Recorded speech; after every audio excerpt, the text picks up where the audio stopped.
Welcome to eDiscovery Leaders Live, where I get a chance to chat with luminaries in eDiscovery and related areas. This broadcast is sponsored by Reveal-Brainspace, the industry's leading AI eDiscovery platform. Don't forget to subscribe to watch me, George Socha, weekly with leaders in eDiscovery. Thank you for tuning in.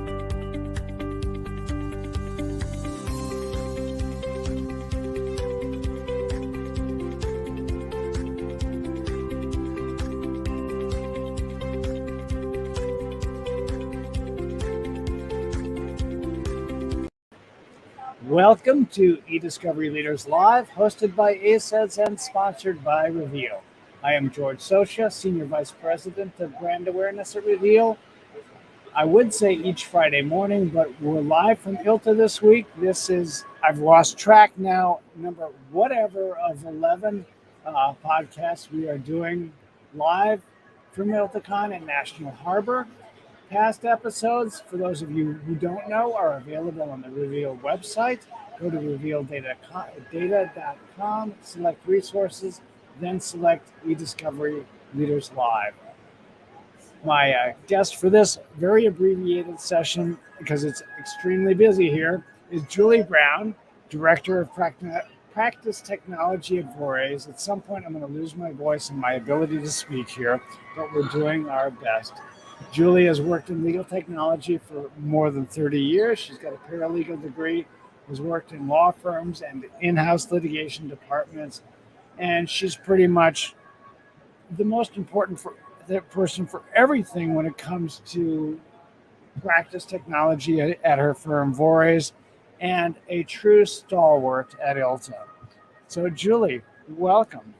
Thank you, George. I'm so happy to be here. Glad to have you here. It's so great to see everybody in person again after 3 years, particularly you. It's been great to catch up a little bit. Yeah.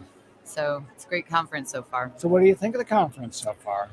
I've been attending a lot of the sessions on data analytics and artificial intelligence, blockchain. I've done some of the lit support sessions.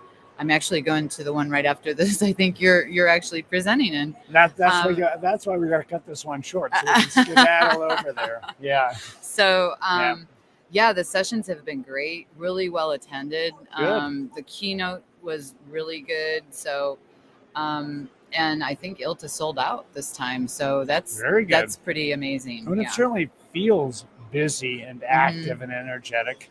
Yeah, it does, and they've really increased the time that we spend in the exhibit hall, like longer breaks, more frequent. So I hope it's really working well for the business partners too, right? Because that's why we're all here. If only people wouldn't go to the sessions, we'd be so much happier. But there's something that's drawing them into those rooms. I can tell you that. Yes. Yeah.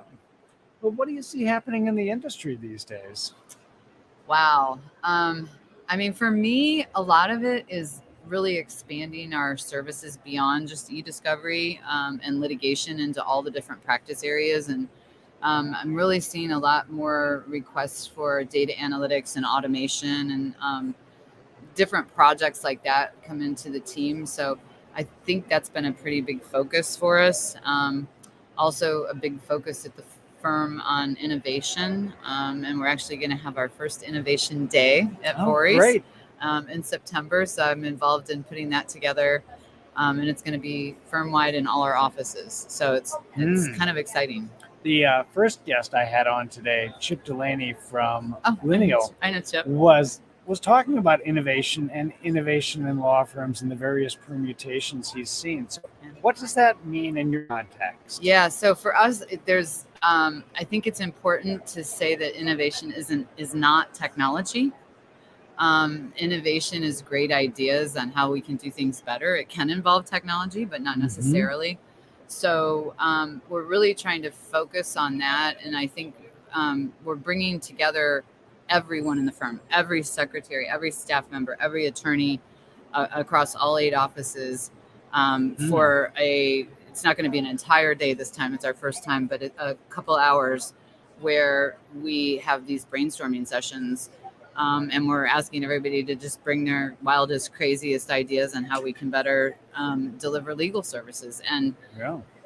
see what comes of it. So I think once we see what comes out of it, that helps us figure out what innovation looks like. That's a major, to essentially shut down the firm for Yeah. 2 hours in Yeah. the middle of the week. That's Sure. a major commitment. Yeah, it is. Yeah. It's really, it's exciting. It's fun to be part of it. So I think it'll be great. What prompted this? We have an innovation and technology committee, and we have a partner in charge of that. And he's very passionate about doing this innovation day. So he said, I want an innovation day. So Scott and I said, okay, we'll figure out how to do that. Okay. So it was, yeah, he's really driving it, which is, and we have a lot of top-down support. So that's been great. So if the innovation day is day one, what does day two look like? Or does nobody know yet at this point? We're formulating that. So we have to figure, we've had a couple of what we call ideation sessions, predominantly with attorneys, but we've had staff in there as well. And it's similar, although we've given them specific topics. Like we had one on blockchain and said, what does the problem look like? What are your ideas around blockchain? And we had a couple others. And then we took all the ideas and assembled them into a list, assigned them out to people to go talk to the people, get more information. And then we'll prioritize the ideas using a scorecard. So we're almost done with our scorecard. And then we'll, the Innovation and Technology Committee will basically prioritize and decide which ones we're going to move forward with and which ones we're not. So I think it's going to be very similar to that, but it's really critical that we don't just do the innovation day and then go, oh, that was great, and move on, right? Because nobody wants to give you ideas if you're not going to do anything with them. So we have to have a communication plan and the ability to get back with people about what happened with their ideas, and then also have a plan for moving forward. I'm guessing it has, but has the process so far been as inclusive as that day will be? So pulling in people from all aspects of the firm? I think the process so far, far we've really focused. So the first one we did was on blockchain. So we really went after people that had expressed an interest in it, because we didn't want to pull people in who didn't know anything about blockchain, and it would be very intimidating. So we actually really focused on a group of people that we knew had an interest or a passion for blockchain. The second group we expanded. We invited all the C-level and asked them to pick anybody on their team that they wanted to include. So that was a pretty diverse group. We actually had some HR folks in there. We had finance. We had business development. We had, of course, information management people and attorneys.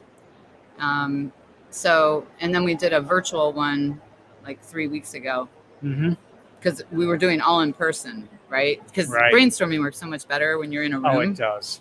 But so we tried our first virtual one, and we did 2 breakout rooms, and it worked out pretty good. We got a lot of good ideas out of that one too. And that one was even probably more diverse than the previous. So.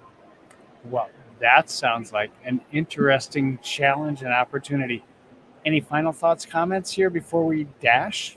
I don't think so. Let's go to your session. Okay, great. I'm ready. Well, this was a quick and short one, to the point. But thanks, Julie. Julie Brown is Director of Practice Technologies at Vorys.